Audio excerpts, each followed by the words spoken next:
So we talked about consumer purchase decision process and situational influences. Next, what we're going to talk about is psychological influences.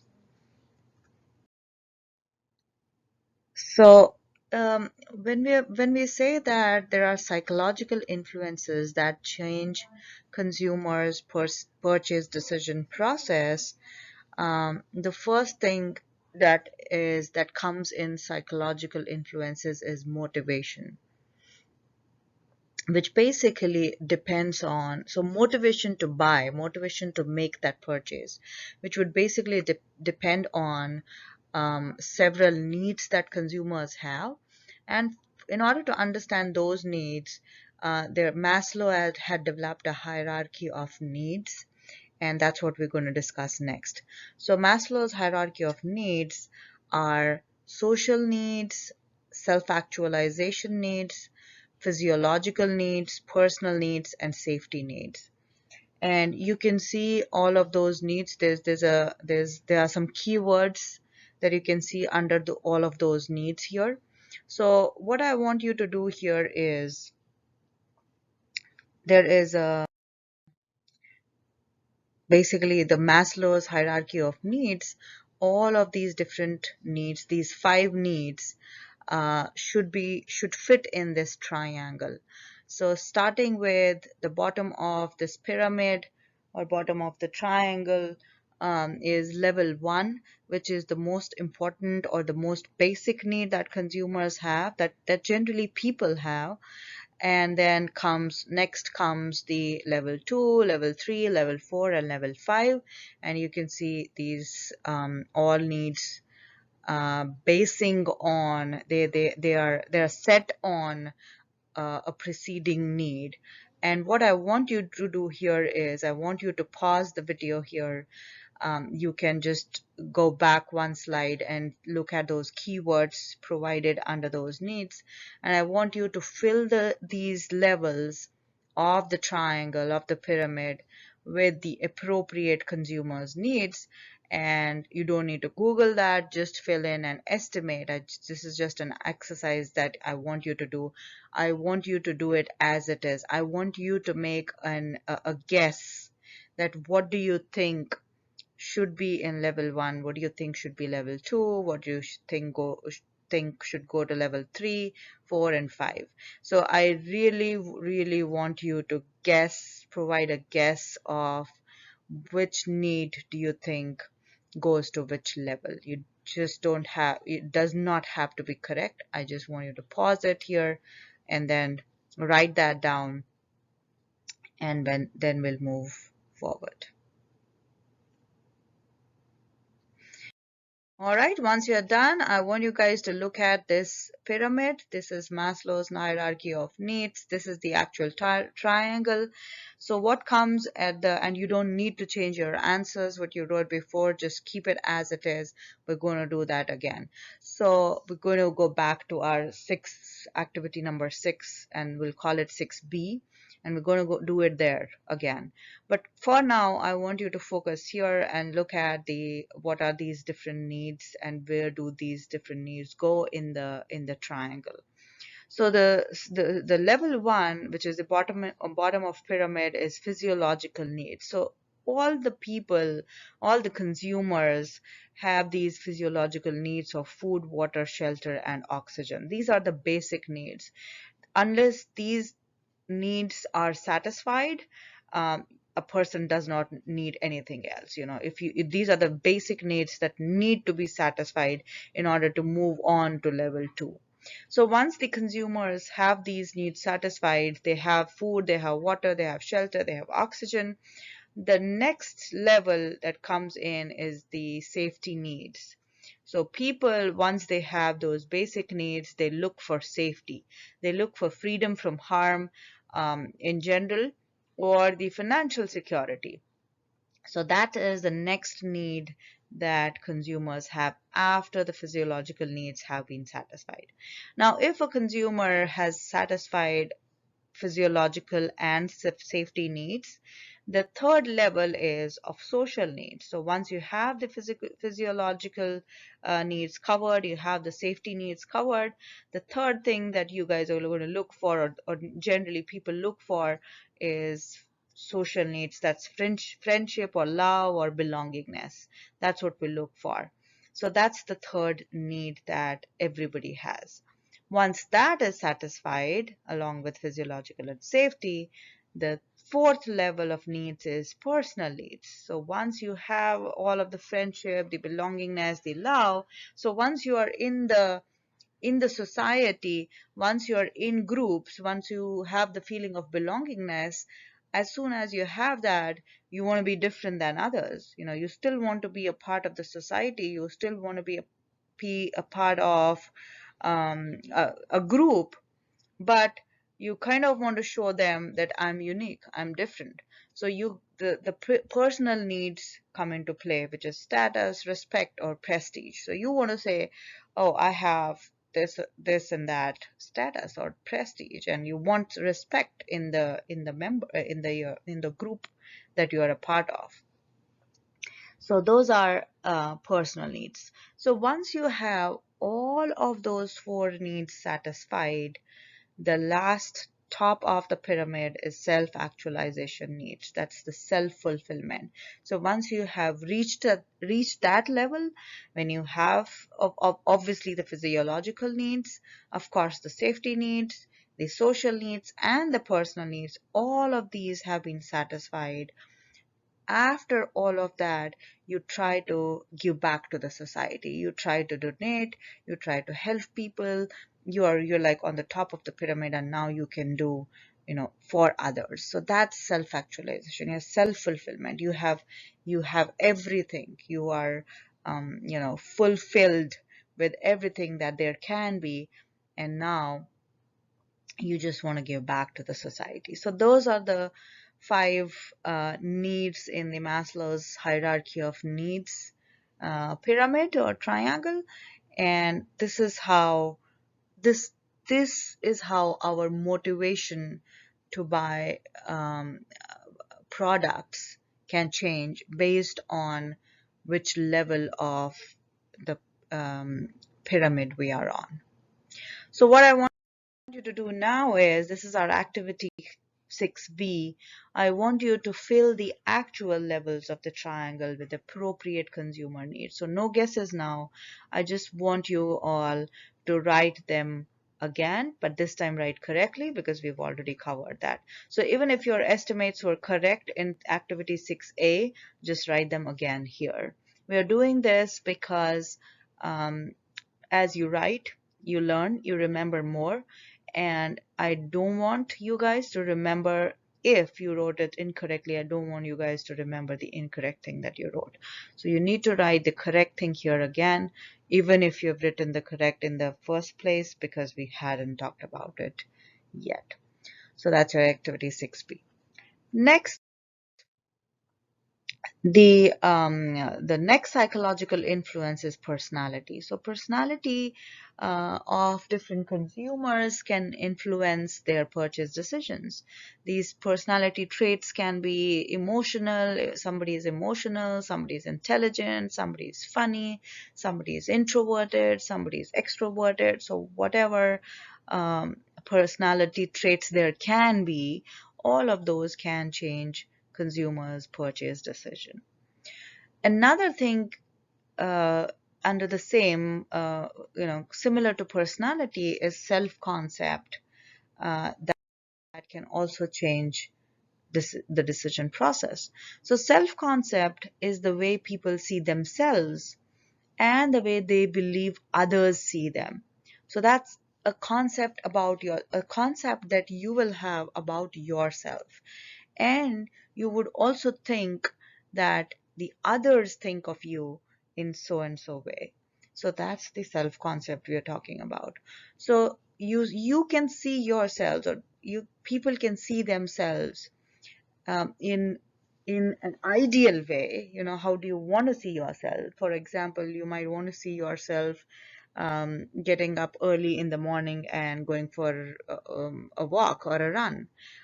But the actual self can be different and generally is different than the ideal self. So real self would be probably sleeping in the morning till 9, 10, and not going for how you see yourselves as, how would you have wanted you to be. And then others see them as again private versus social. So how do others see you when you're in public, when you're around people, and how you are when you are alone without anybody in the house. So self concept is basically, a belief about your own self, and a belief that how do other people see you. So that can also change um, the purchase decision. Okay. The next psychological influence is perception. That is, um, again, when we say perception, perception is generally a selective perception. What a selective perception is, that in order to understand selective perception, we're going to understand these three that follow: selective exposure, selective comprehension, and selective retention. So selective perception, the first step is selective exposure. So generally we are exposed to only selective things in life, right? It's not possible to be exposed to every single thing in the whole world. So that's not even possible. So we always have selective exposure.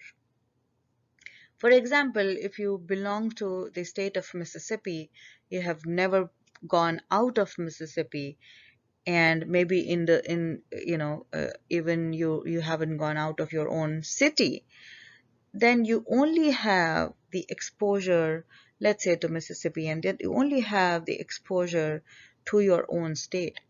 You don't know what's going around the other states in the United States.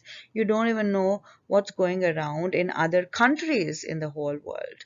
So your exposure is going to be very selective. Now, out of that selective exposure, that is having been to just Mississippi, you are going to only comprehend selectively. So you've been to Mississippi, the whole Mississippi, all the cities in Mississippi, let's say, but then how many of those things are you able to comprehend? How many of those things that you have seen in Mississippi are you able to understand? So your exposure, first of all, is selective. That's only to Mississippi. And then your comprehension out of that selective exposure is again selective. Now, you understood some things, you comprehended some things that you have been exposed to. Out of those comprehended things, your retention is going to be selective. So you understood them at that time, but then later on, you could only retain just a few of those comprehended things. So your retention becomes selective. So all of that combined together, your selective exposure, your selective comprehension, and your selective retention, all of those combined together make your selective perception. So you perceive things based on what you retain, and that retention is also very selective. You perceive different things based on this selective um, exposure, comprehension, and retention. So what I want you to do here is I want you to go on YouTube and check uh, and search for the monkey business illusion and check that video and then come back. It's a very fun video, nothing very serious, but it's very nice, very nicely done, nicely made. Just check that video, and that will kind of give you an idea of the selective perception that we just talked about. So once you're done watching that video, come back and continue here. All right, so under perception, we have subliminal perception, which we use in marketing. We use a lot of brands use that. So as you can see here, that race car over there, a logo is kind of seen in there. It's not there, but it's still there on that car. That's basically a logo of Marlboro, which they had to put on the car in subliminally, because it wasn't allowed that you could put the logo, or you could brand the cigarettes at that time, and that's why they had to do it in a subliminal way, where they couldn't say the name, or put the logo in there, but still put it and let people just understand on their own. Another example of some subliminal advertising is this. You can see here the American Idol stage, and nobody talks about Coca-Cola in there, but they just put in those cups on the table, and the name, as you can see, the name of those the drink that they are having is towards the audience or towards the camera. You just look at it and you know that they're kind of advertising. It somewhere sinks in the consumer's minds, even if they don't talk about it. So that's because of subliminal perception, because we don't maybe pay attention consciously to things, but somewhere, somehow, all of these things occupy some place in our minds, and we tend to understand these things, or make perceptions about things based on these subliminal um, advertisements in this case. Next is learning, and learning can, of course, influence consumer purchases. Learnings are of three different types. We have behavioral learning, which is a process of developing automatic responses to a situation built up through repeated exposure to it. So you behave in the way you behave, in the way you're repeatedly exposed to different situations. You automatically develop responses, or you automatically start learning, like we all have been. We just make repeated um, exposures to that situation, and then we just learn by making mistakes, as we say. So that's behavioral learning. We just learn it automatically. Next is cognitive learning, which is learning through thinking, reasoning, and mental problem solving without direct experience. So we don't have to, in cognitive learning, we don't have to have exposure to the situation. We don't have to have direct experience with the situation, but we can just think, reason, and conduct some mental problem solving, and we can learn. We don't have to really have a direct experience or exposure with the situation. And the third one is brand loyalty, which is also part of learning, kind of. This is favorable attitude towards and consistent purchase of a single brand over time.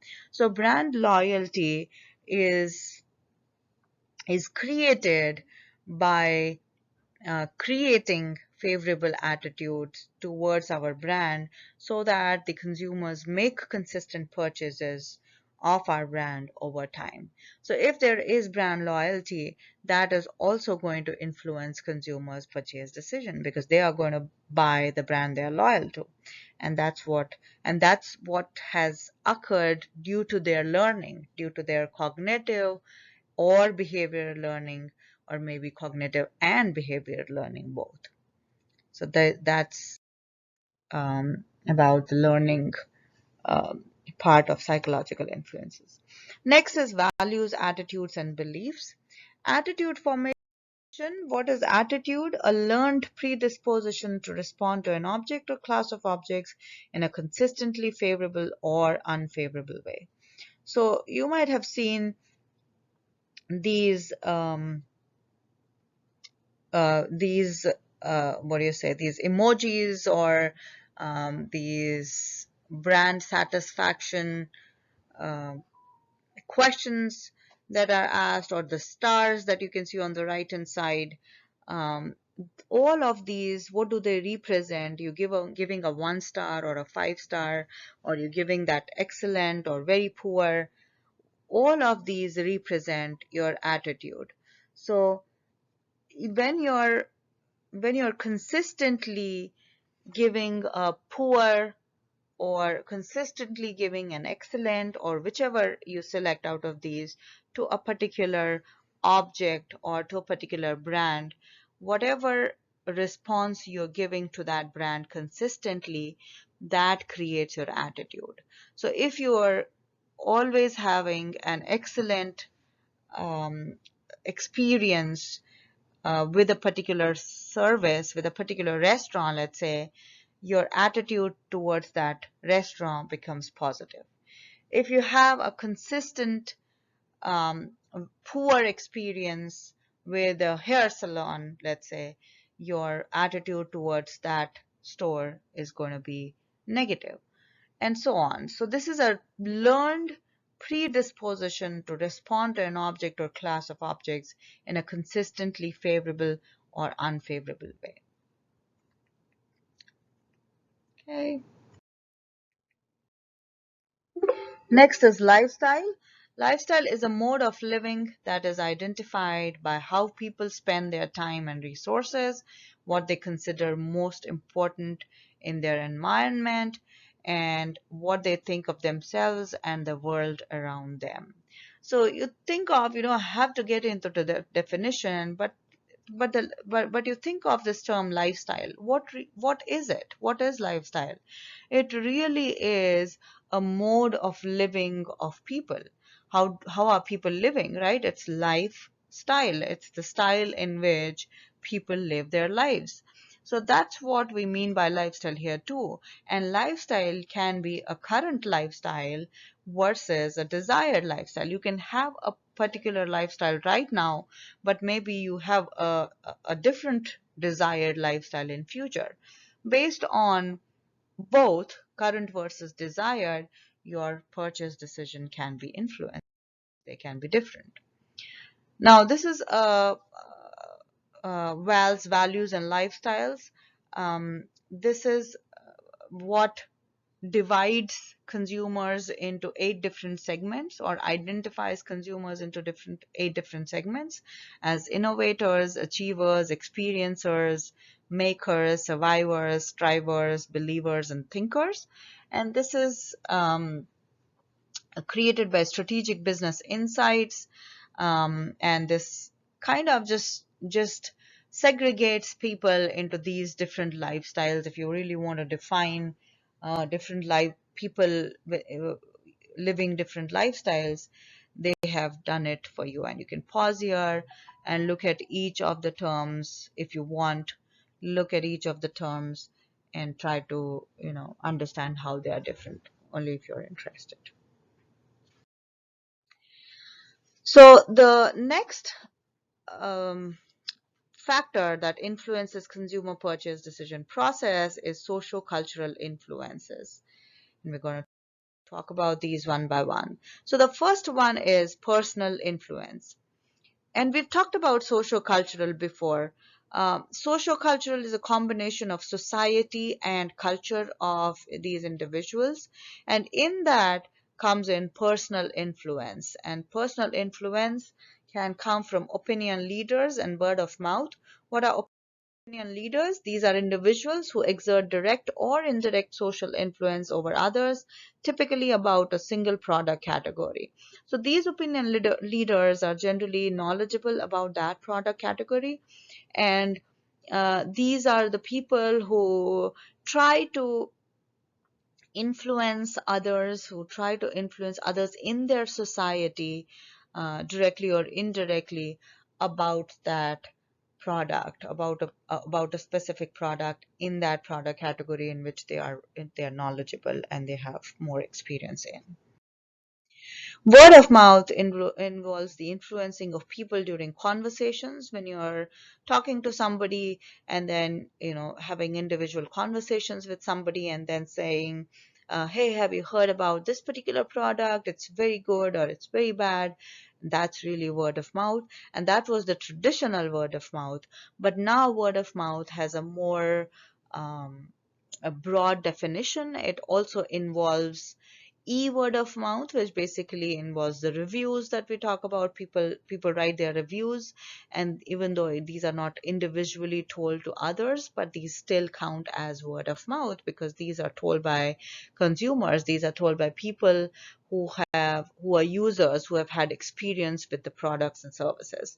So that also counts as word of mouth nowadays. Next, we have reference groups. What are reference groups? These consist of people to whom an individual looks as a basis for self-appraisal or as a source of personal standards. That's called, we call it to refer. So we refer to these groups in order to make our purchase decisions.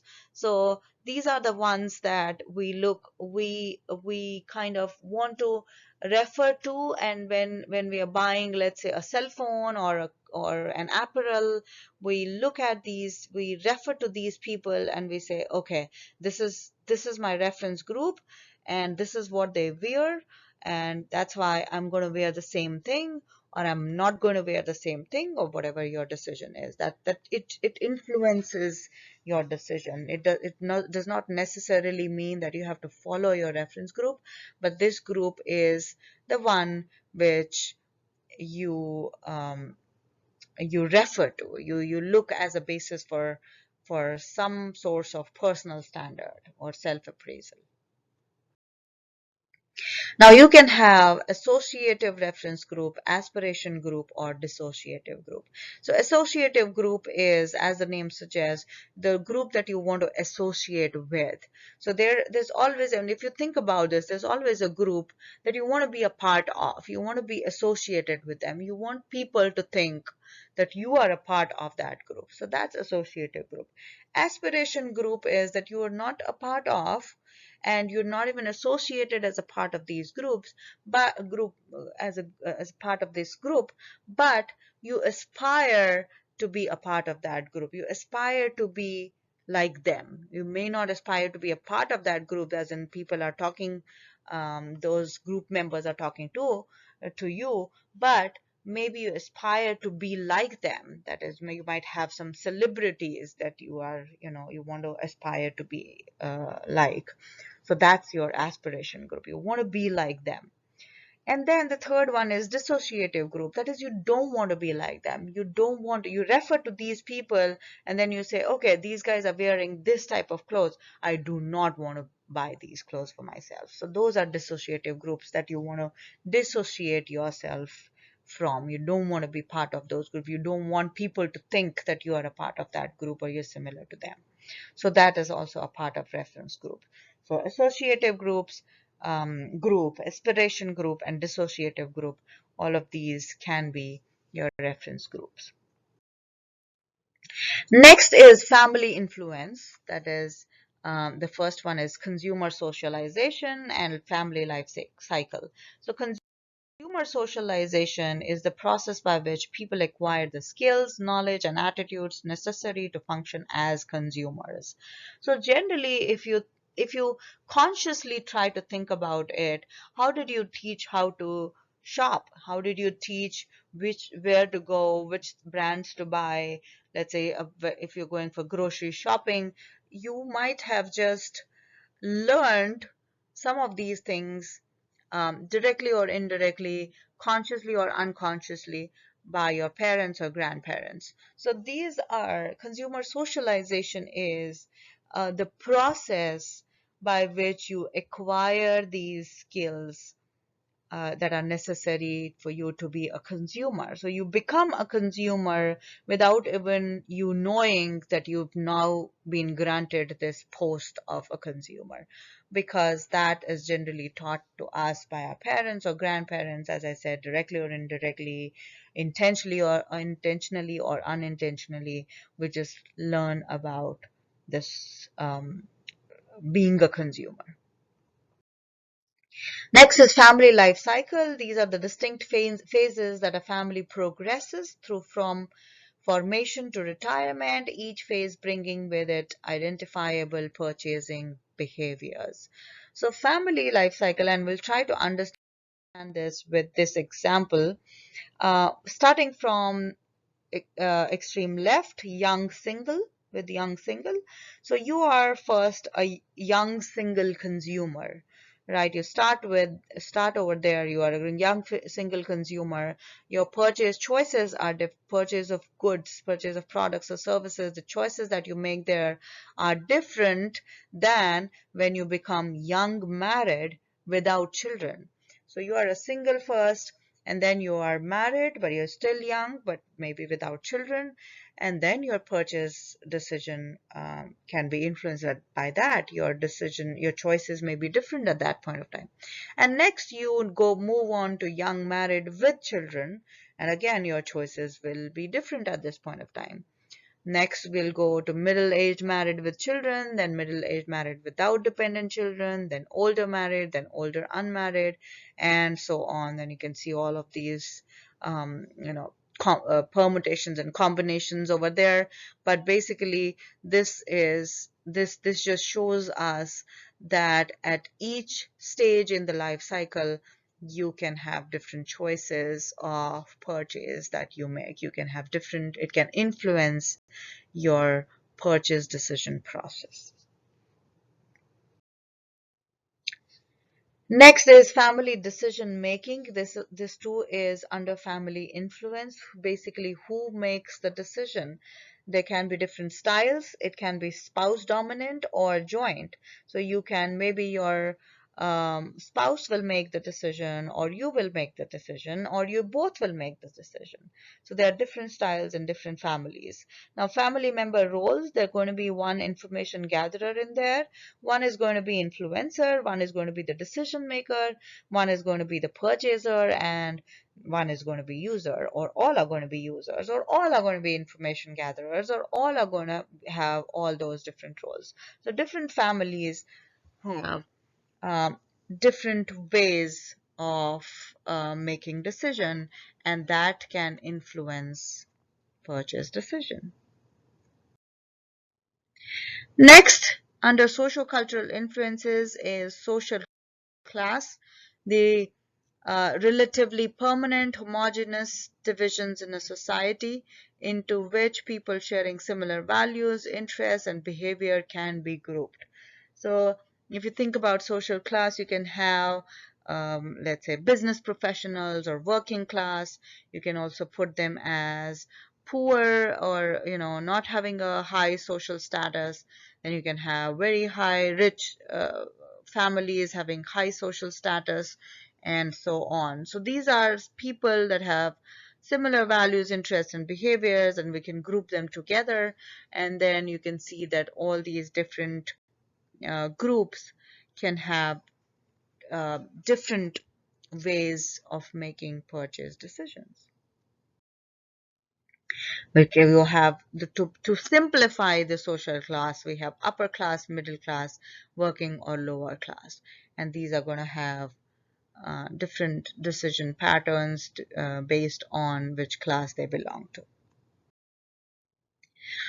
Now, culture and subculture, the last one in socio-cultural influences. Culture, you see the Hispanic, there can be different Hispanic buying patterns compared to African American buying patterns, compared to Asian American buying patterns, and so on. So depending on, and we are just talking about, and these are all, we're talking about different people living in the same country, having different cultural backgrounds, can have different patterns of buying behavior. And there are within the culture, the national culture comes in subcultures. That is, the subgroups within the larger or national culture with unique values, ideas, and attitudes. You may have within US, you may have a Southern American culture, a Northern American culture, Western American culture, and so on. So you have within a country, you can have within cultures, you can have subcultures, which is you're going to be an American, you have that national culture, you're going to be an American, you're going to have an American culture. You go to some other country and you're going to say this is our American culture. But when you go to, let's say, northern part of America, you're going to say this is our southern culture, which is, you're talking now about your subculture and not about the national culture anymore. So based on your culture, the overall national culture, and also your subculture, your purchase decisions are going to change. Now, these subcultures may be grouped by race, ethnicity, religion, and even geographic region, like I said, southerners or suburbanites, based on, whatever, based on the race, ethnicity, religion, and geographic areas, you can have subcultures. And that completes our consumer behavior model. The consumer purchase decision process in the middle. Then we have situational influences that influence our purchase decision. Then we have psychological influences, and then we have socio-cultural influences. We also have on the top marketing mix influences. These are product, price, place, and promotion. And we've talked about those before, but we're also going to talk about those individually in the chapters to come. So all of these basically influence these 5 steps that we, or 5 stages that we talked about in consumer purchase decision process. That is problem recognition, information search, alternative evaluation, purchase decision, and post-purchase behavior. And that ends our chapter. We talked about stages in the consumer purchase decision process. We talked about different situational influences on consumer behavior. We talked about the psychological influences, and we also talked about the socio-cultural influences on consumer behavior.